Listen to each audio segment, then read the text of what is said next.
This is problem 16-13. The 60-pound boxes shown in the figure below are placed on the moving conveyor belt from above.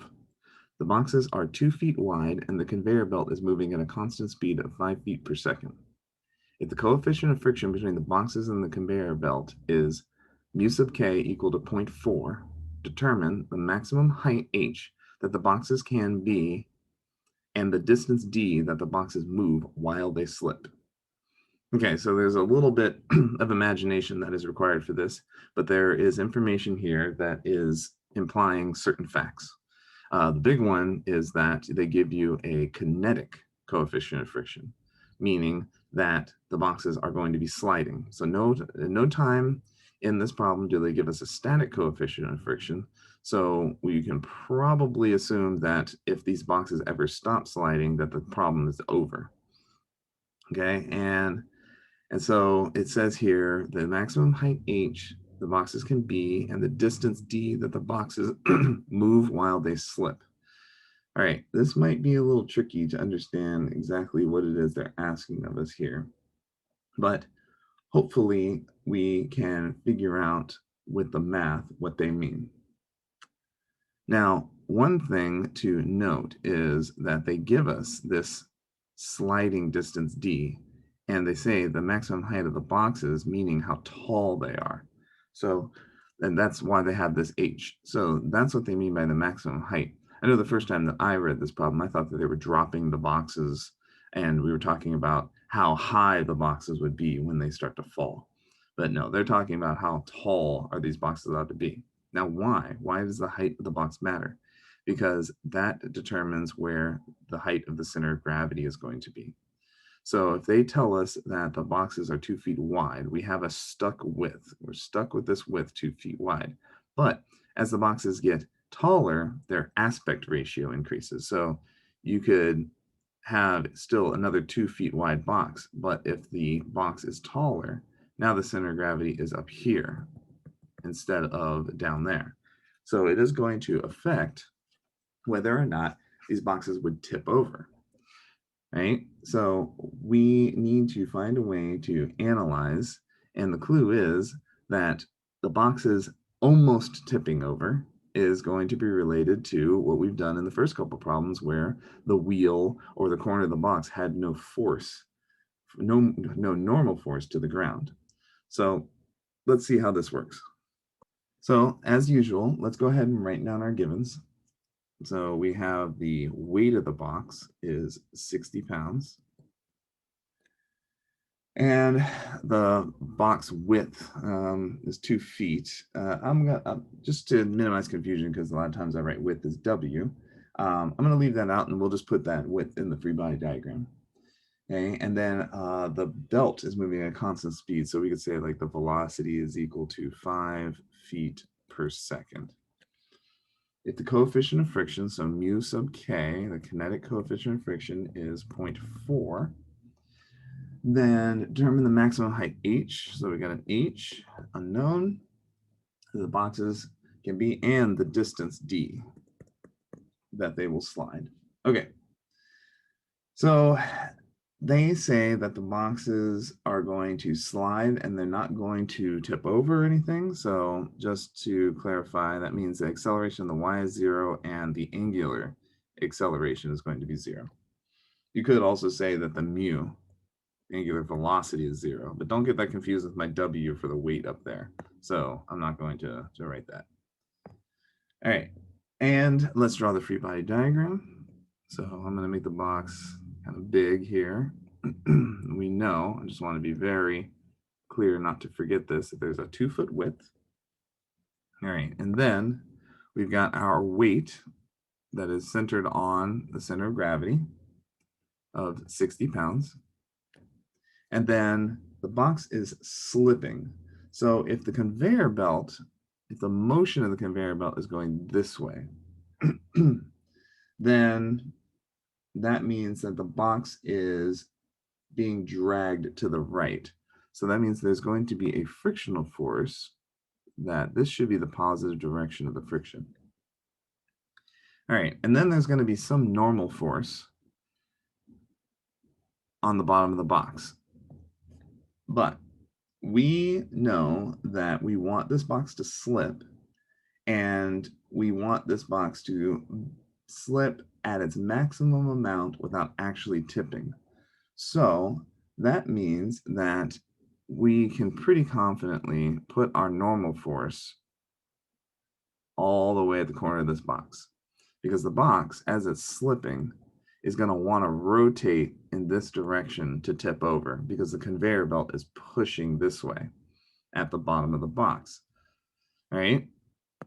So that means that there will be no normal force on this corner or any of the locations under the box up until finally the left bottom corner. All right, we can do the sum of the forces now. So sum of the forces in the X, sum of the forces in the Y, and then sum of the moments about the center of gravity. All right, well, what are our forces in the horizontal? Well, it's going to be the frictional force, and that's it. And then equal to the mass times the acceleration. Well, we got a weight of 60 pounds, so then we must divide out the acceleration due to gravity. And then we have the acceleration in the X direction.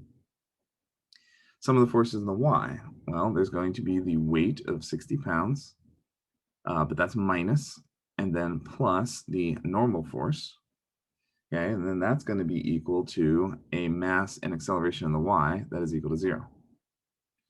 All right, now we have the sum of the moments about G. Well, we have our frictional force. Okay, so frictional force F. I did lowercase f. Let me do that right. Okay, frictional force F with a a vertical distance from G of, well, technically unknown. But this is what we're trying to find in the problem. So we need to know, what is the maximum height h? Well, h is the distance, so halfway to gravity is halfway to whatever h will be. All right, so that's our moment calculation. And the frictional force is pushing in the counterclockwise direction, so positive. And then we have our normal. So we do know that the normal is going to be at the corner. But by the way, there is also possibly a need in the future to know where this normal is going to be. So you could put your normal somewhere, and if you don't know exactly, then you can make this distance here. You can call this like distance B. So in some situations, we don't know exactly where this normal force is going to be. So we can have this distance B that we take into consideration for where the normal force might be located along the bottom of the box in different situations.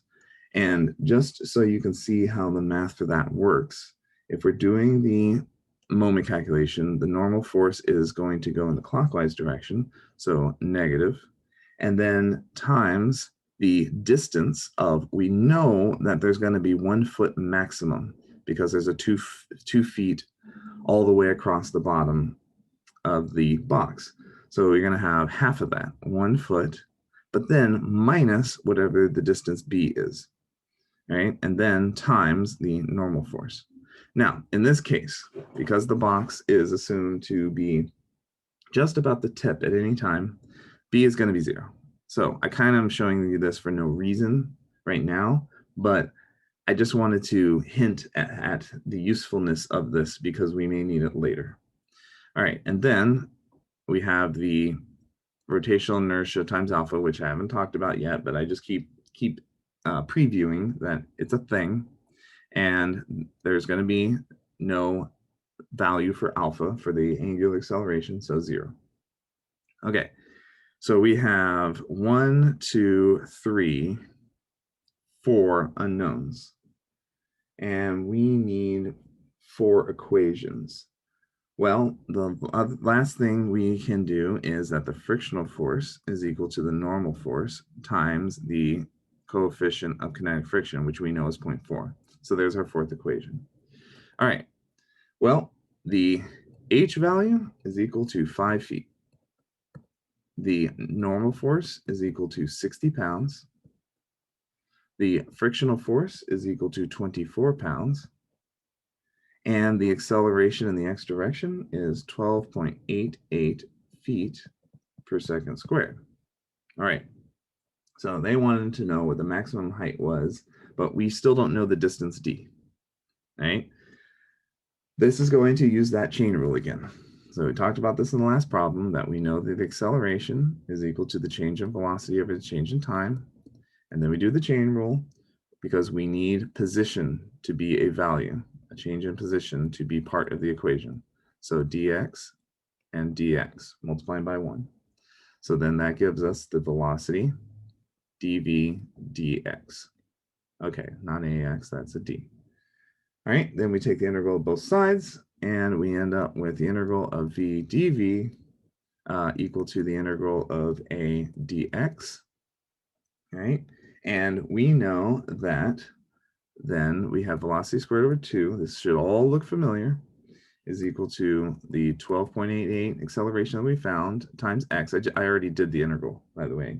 You've seen this enough times that I hope that none of this is super shocking. All right, and then our C1. What is going to be our value of C? Well, our value of C is going to be the velocity when we're at some location. Well, the box starts from rest, 0, when it's at the beginning, 0. All right, well, that means that C is 0. Okay, that was easy. So now we have a value for the final velocity, because that's when the box stops slipping. All right, so we plug in 5 squared over 2 equal to 12.88x, and we solve for x.